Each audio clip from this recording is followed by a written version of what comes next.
पार कर दिया था कि लग रहा था कि अब चुनाव कांग्रेस जीतेगी नहीं। जब मैं ऑब्जर्वर था वहां पर तो मोदी जी की रोड शो हो रहा था। उनका रोड शो तकरीबन 5 विधानसभाओं से होता हुआ गया। तो मैं वहीं पे था उस वक्त और हमने रोड शो देखा। तो रोड शो में लोगों को पैसा दिया गया था कि चलो भाई खड़े हो जाओ, फूल डाल दो। तब हमें एहसास हुआ कि अब ये चुनाव नहीं जीतेंगे क्योंकि पैसे से इनको बुलाया गया है। हम वहां के हिंदू भाइयों को सलाम करते हैं कि वाकई में सेकुलरिज्म अभी हिंदुस्तान में जिंदा है, जिंदा है, जिंदा है। और उन्होंने कांग्रेस की सरकार बना के पूरे हिंदुस्तान को ये साबित कर दिया कि हिंदू मुसलमान कुछ नहीं होता है। इन्होंने 10 साल लोगों को गुमराह किया, लोगों के घर जलाए, लोगों के घर गिराए, हिंदू मुसलमान में खाई पैदा की, मॉब लिंचिंग कराई। तो इससे आप देखिए कि लोगों को रोजगार तो दिया नहीं जी, सिर्फ झूठे वादे किए। इन्होंने कहा था कि हम 2 करोड़ हर साल रोजगार देंगे और हम तो इनसे कहते हैं कि बताओ ना 200 रोजगार अगर दिया हो तुमने। मैं अकेला चला था जानिबे मंजिल, मगर लोग आते गए कारवां बनता गया। आज ऐसी शख्सियत सैयद इकबाल अहमद जी हमारे साथ हैं। अखिल भारतीय माइनॉरिटी डिपार्टमेंट में नेशनल कोऑर्डिनेटर भी हैं आप, और राजस्थान में चुनाव में आपको प्रभारी भी बनाया गया है। तो इकबाल अहमद साहब का द लाइव राजस्थान के स्टूडियो में आपको बहुत बहुत स्वागत है जी। आपका भी बहुत बहुत शुक्र। इकबाल साहब, आप उत्तर प्रदेश से हैं और गोरखपुर से भी हैं, और राजस्थान में आपको प्रभारी बनाया हुआ है माइनॉरिटी डिपार्टमेंट की तरफ से। आप प्रदेश में घूम भी रहे हैं, तो किस तरीके का आप माहौल देख रहे हैं राजस्थान में? देखिए, राजस्थान का जो माहौल है, जो हम अभी विधानसभा हारे हैं, उसमें सरकार ने तो बहुत अच्छा काम किया था। जनता कह भी रही थी कि कांग्रेस की सरकार बनेगी जी। लेकिन अब कुछ वजहें थी, उसमें कुछ टिकट के बंटवारे थे जो उससे गलती मान लीजिए या जो भी कर लीजिए, तो उस वजह से हम आज सरकार नहीं बना पाए। लेकिन लोकसभा चुनाव में जो नाराजगी है लोगों में बीजेपी के लिए, बीजेपी के खिलाफ और मोदी के खिलाफ, वो जाहिर हो रहा है कि हम 25 की 25 सीटें इस बार हम जीत के जाएंगे कांग्रेस। आप जैसे राजस्थान में घूम रहे हो, आपको पिछली बार 25 से 0 सीट रहती, 2 बार से आपको, तो अब क्या कुछ जिस तरह के टिकट वितरण में भी कई जगह दिक्कतें आई है, तो आपको लगता नहीं है कि राजस्थान में कैसे पाला पड़ेगा? आज जनता चुनाव लड़ रही है, क्योंकि मैं नागौर में था और टोंक समाय माधोपुर भी मैं गया था। तो टोंक समाय माधोपुर में हमने देखा कि हरीश मीणा जी के लिए जनता निकल पड़ी है और जनता चुनाव लड़ रही है। इसी तरह हम नागौर गए, तो नागौर में भी हमने यही देखा। लोगों की मैं प्रोग्राम करके जब निकला वहां से, तो हमने कहा कि लाओ जरा सा चाय की दुकानों पे और यहाँ पे जायजा लें। तो वहां लोग बात कर रहे थे कि इस बार सरकार कांग्रेस की बनानी है, चाहे कुछ भी हो जाए, क्योंकि अब हम थक चुके हैं, बिक चुके हैं, बर्बाद हो चुके हैं। तो इसका मतलब है कि जनता जो है अब परेशान हो चुकी है और जनता वोट डालना चाहती है। और हमें लगता है कि नागौर भी 2-2.5 लाख से जीतेंगे। तो इसका मतलब राजस्थान में हम अगर 0 हुए थे, अब 25 भी होंगे। जी जी बिल्कुल है। तो आप देखिए राजस्थान बीजेपी का लेकिन 400 पार का एक नारा है, उस पर आप क्या कहेंगे? देखिए, बीजेपी ने तो जब कर्नाटक में चुनाव हो रहा था तो मैं वहां भी चुनाव ऑब्जर्वर था, और कर्नाटक में इन्होंने इतना पार कर दिया था कि लग रहा था कि अब चुनाव कांग्रेस जीतेगी नहीं। जब मैं ऑब्जर्वर था वहां पर तो मोदी जी की रोड शो हो रहा था। उनका रोड शो तकरीबन 5 विधानसभाओं से होता हुआ गया। तो मैं वहीं पे था उस वक्त और हमने रोड शो देखा। तो रोड शो में लोगों को पैसा दिया गया था कि चलो भाई खड़े हो जाओ, फूल डाल दो।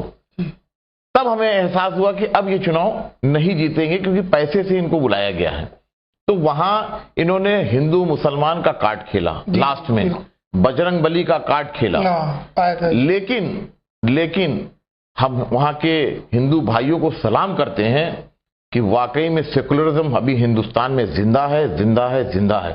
और उन्होंने कांग्रेस की सरकार बना के पूरे हिंदुस्तान को ये साबित कर दिया कि हिंदू मुसलमान कुछ नहीं होता है। तो ये जो 400 पार की बात कर रहे हैं, ये तो फर्जी बातें हैं, क्योंकि ये गुमराह करते हैं। इन्होंने 10 साल लोगों को गुमराह किया, लोगों के घर जलाए, लोगों के घर गिराए, हिंदू मुसलमान में खाई पैदा की, मॉब लिंचिंग कराई। तो इससे आप देखिए कि लोगों को रोजगार तो दिया नहीं, सिर्फ झूठे वादे किए। इन्होंने कहा था कि हम 2 करोड़ हर साल रोजगार देंगे, और हम तो इनसे कहते हैं कि बताओ ना 200 रोजगार अगर दिया हो तुमने, तो 200 रोजगार तो दे नहीं पाए। तुम 2 करोड़ रोजगार की बात कर रहे थे। ये फर्जी बातें, लफाजी, ये नहीं चलेगी। अब जनता इनको पहचान चुकी है। और मैं आज आपसे, आपके चैनल के दी लाइव राजस्थान के माध्यम से मैं लोगों को बताना चाहता हूं कि बीजेपी की सीटें जो आएंगी 130 से 150 के बीच आएंगी और सरकार कांग्रेस की बनेगी, गठबंधन की बनेगी। इंडिया का झंडा लहरा रहा है और लहराता रहेगा। आपके जो राष्ट्रीय अध्यक्ष है इमरान प्रतापगढ़ी है, उनके भाषण में भी अच्छा रहा है, पब्लिक का बहुत जनसलूक लाभ आता है, लेकिन अभी तक राजस्थान में उनकी एंट्री नहीं है। नहीं, हमारे चेयरमैन और राज्यसभा सांसद इमरान प्रतापगढ़ी साहब की इतनी डिमांड है कि आप, मैं बताऊं, एक दिन भी खाली नहीं है वो जी। मतलब रोज उनको कम से कम 4 लोकसभाएं करनी होती हैं जी। और राजस्थान की जहां तक बात हुई तो यहां भी डिमांड इतनी ज्यादा है, लेकिन अब उनको ये कहा गया कि भाई सेकंड फेज में आप यहां का भी वक्त दे दीजिए। तो सेकंड फेज में वो टोंक, समा माधोपुर, कोटा, अजमेर, ये सब उम्मीद है कि पूरी कि वो आएंगे और हम ऑब्जर्वर हैं, तो मैं कोशिश कर रहा हूं कि उनको लेके आऊं और उनसे जनता से रूबरू कराऊं। इकबाल साहब, एक बात है कि राजस्थान में पूर्व सरकार थी, माइनॉरिटी के जो बोर्ड थे ना, जो गठन होने थे, वो 4 महीने पहले, 5 महीने पहले ये गठन हो रहे हैं। तो इससे आपको नहीं लगता कि माइनॉरिटी भी कांग्रेस को भरपूर वोट देती है, लेकिन जब वो बोर्डों का टाइम आता है, कुछ लेने का टाइम आता है, तो माइनॉरिटी एक हताश सी हो जाती है?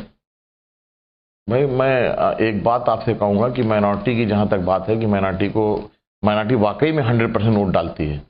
और हम उत्तर प्रदेश से आते हैं। उत्तर प्रदेश में अभी जब चुनाव हुआ विधानसभा का, तो हमें लगता है कि हम अपनी लाइफ में या पूरी जिंदगी में जो चुनाव हुए हैं, 100% वोट उत्तर प्रदेश में समाजवादी पार्टी को पहली बार मिला है। किसी एक पार्टी को 100% वोट पहली बार मिला है, वरना बसपा, कांग्रेस और समाजवादी 3 टुकड़ों में मुसलमान बट जाता था। ये सच है।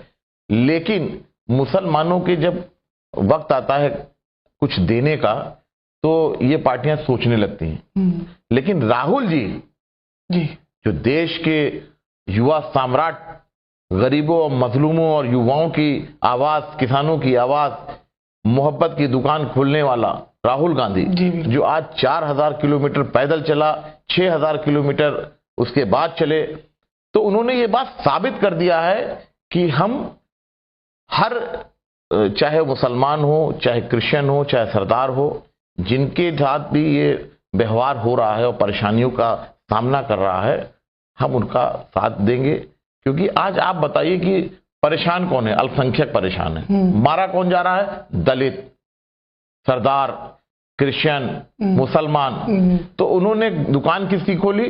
जो मार खा रहा है, वो मोहब्बत की दुकान उन्होंने खोली है। क्योंकि लोगों से मोहब्बत होगी तो ये लड़ाई झगड़े बंद होंगे। देश की तरक्की तभी हो सकती है जब तक मोहब्बत की दुकान खुलेगी नहीं। नफरत की दुकान हमेशा आग लगाती है। तो राहुल गांधी की भारत जोड़ो यात्रा और भारत न्याय यात्रा से आपको लगता, उम्मीद है? भाई, उम्मीद अभी आप देखिए कर्नाटक में जिस तरीके से सरकार बनी, वो मोहब्बत की दुकान ही खुली है। और बीजेपी का काम क्या है? जो 400 की बात कर रहे हैं, देखिए उनका और आरएसएस का जो एजेंडा है, वो संविधान की किताब से चिढ़ते हैं। जी। वो आरक्षण से चिढ़ते हैं। ठीक है। और उनके सबसे बड़ी चिढ़ उनको है बाबा भीमराव अम्बेडकर साहब से। उनको तो इतनी नफरत है इन लोगों से, इन सब चीजों से, कि वो तो देखना नहीं पसंद करते हैं। और उससे ज्यादा नफरत अगर किसी से करते हैं तो दलित और मुसलमान से। अगर वो जो चिल्ला रहे हैं कि 400 पार हो, तो 400 पार का मतलब यही है कि संविधान खत्म कर देंगे। क्योंकि संविधान खत्म करने के लिए 370 सीटें चाहिए। तो ये मैं आपके माध्यम से जनता को बताना चाहता हूं कि अगर ऐसा हुआ तो आप ये मान के चलना कि संविधान भी खत्म होगा और बाबा साहब की जो मूर्तियां लगी हैं और बाबा साहब के संविधान को जो हम मानते हैं वो भी खत्म होगा। तो अगर इसको बचाना है तो इनको 150 सीट, हम तो कहते हैं 100 सीट में इनको सिमटा दो कि इनकी हैसियत इनको पता चल जाए। बीजेपी के नेता, जो माइनॉरिटी के बीजेपी के नेता हैं, वो खूब कहते फिरते हैं। राजस्थान में भी आपने देखा होगा कि राजस्थान में कई जगह पे जो देश में मुस्लिम्स को बीजेपी ने तो टिकट दिए ही नहीं होंगे, लेकिन कांग्रेस ने भी नहीं दी। तो उस पर आप क्या बात? देखिए, मुसलमान को टिकट ना देना नहीं, हम ये नहीं कहेंगे मुसलमान को टिकट नहीं दे। आप देखो हमारे वहाँ यूपी में तमाम मुसलमानों को टिकट दिया गया है। यूपी में नहीं दिया। हाँ, राजस्थान की मैं बात करना हूँ। राजस्थान में मुसलमानों को टिकट इससे पहले अभी विधानसभा में कितने टिकट दिए गए? ऐसा नहीं है, टिकट दिया गया। लेकिन लोकसभा की जहां तक बात है, तो लोकसभा में मुसलमान अभी तक चुनाव हारा ही हारा है।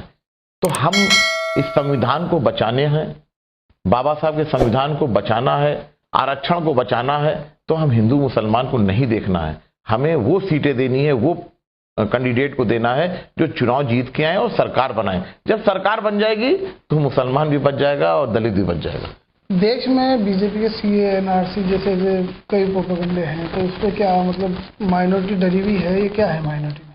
देखिए, माइनॉरिटी एक ऐसा बिरादरी है और वो है कि माइनॉरिटी डरती नहीं है। माइनॉरिटी सिवाय अल्लाह से किसी नहीं डरती है। वो संविधान को मानने वाली है, बाबा साहब की किताब को मानने वाली है, वो उसी हिसाब से चलती है जो संविधान में किताब में लिखा है।